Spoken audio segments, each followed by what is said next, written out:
muslimin jamaah Jumat rahimakumullah.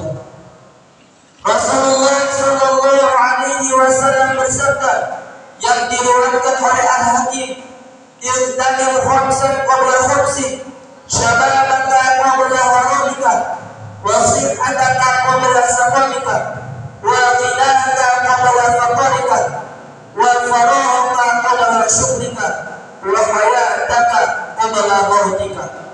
Pergunakanlah 5 perkara sebelum datang 5 perkara.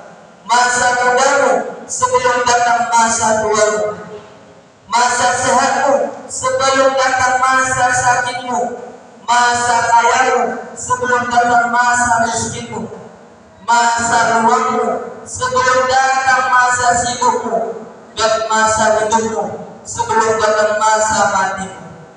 Ma'asyiral muslimin jamaah rahimakumullah. Adapun yang pertama, syababaka qabla haramika, masa mudamu sebelum datang masa tuamu. Masa muda merupakan masa yang paling produktif bagi seorang, sehingga kita harus membiasakan diri untuk melakukan amal soleh dari muda, sebab kebiasaan saat muda akan terbawa hingga tua.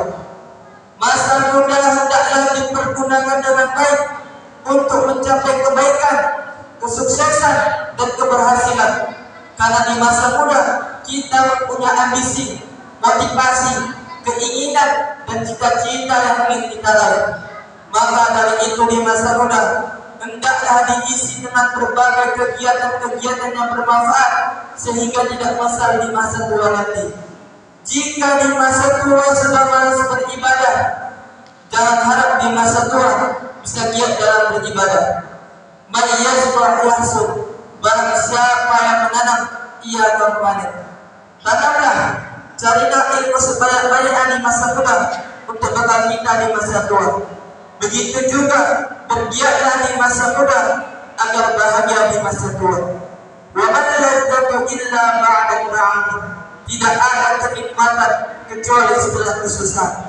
Mau sukses, mau berilmu, harus bekerja keras.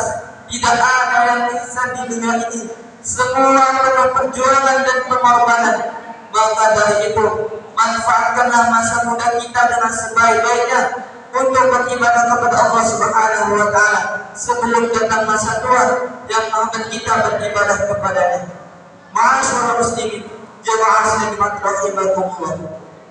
Lalu yang kedua, wasihhataka qabla sakamika, masa sehatmu sebelum datang masa sakitmu. Kesehatan merupakan karunia dan nikmat terbesar yang diberikan oleh Allah Subhanahu wa Ta'ala kepada hamba-hambanya. Ni'matani maghbunun fihi ma katsirun minan nasi, as-sihhatu wal faragh. 2 nikmat manusia yang tertipu darinya, yaitu nikmat sehat dan kelapangan waktu. Kesehatan adalah sebuah anugerah. Jika kita pergi ke rumah sakit, berapa banyak orang yang sakit yang mendapatkan kesembuhan, dan berapa banyak biaya yang dikeluarkan untuk mendapatkan kesehatan. Dan jika di masa sehat sudah malas sholat, jangan harap ketika sakit akan semangat sholat. Al-aqlu salimu fil jismi salim, akal yang sehat terdapat di dalam tubuh yang sehat. Jika tubuh kita sakit, maka akal atau pikiran kita akan ikut merasakan sakit. Maka dari itu, jagalah kesehatan kita dengan menjaga makanan, cukup istirahat, dan berpikir secara positif.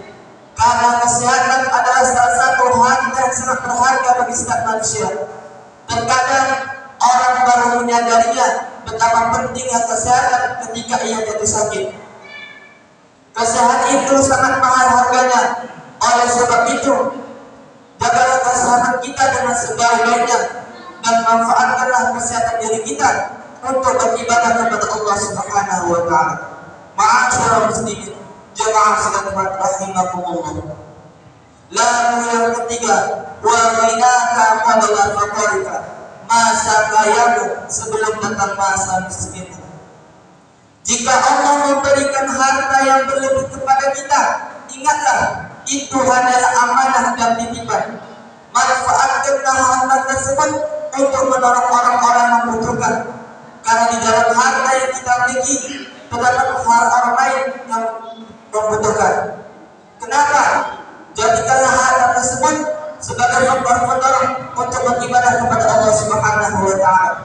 Bersedekahlah, karena sedekah dapat mensucikan hartamu dan menjauhkan dirimu dari penyakit. Dan warḍakum bis-shadaqati, obatilah penyakitmu dengan sedekah. Mana nasab shadaqatum min mali, karena sedekah tidaklah mengurangi harta. Kenapa? Karena Allah Subhanahu wa Ta'ala akan lipat gandakan setiap apa saja yang kita sedekahkan hingga 700 kali lipat. Allah Subhanahu wa Ta'ala berfirman, A'udzu billahi minasy syaithanir rajim.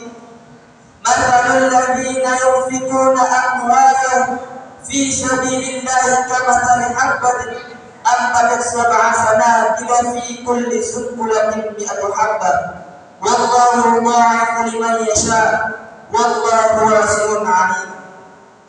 Perumpamaan orang-orang yang menafkahkan hartanya di jalan Allah Subhanahu wa Ta'ala adalah seperti sebutir biji yang menumbuhkan 7 butir benih. Setiap benihnya 100 biji, maka Allah Subhanahu wa Ta'ala akan melipat gandakan pahalanya kepada siapa saja yang ia kehendaki. Dan Allah Maha Luas karunia-Nya dan Maha mengetahui. Quran Surah Al-Baqarah ayat 91. Luar biasa balasan yang diberikan oleh Allah Subhanahu wa Ta'ala kepada orang-orang yang gemar bersedekah. Kita sedekah satu, Allah membalasnya dengan 700 kali lipat. Maka dari itu kita harus gemar bersedekah agar mendapatkan rezeki yang berlimpah. Dan jika di masa kaya sudah malas bersedekah, jangan harap ketika miskin kau bersedekah. Dan ingatlah, kekayaan adalah amanah dan titipan. Setiap saat dan setiap waktu Allah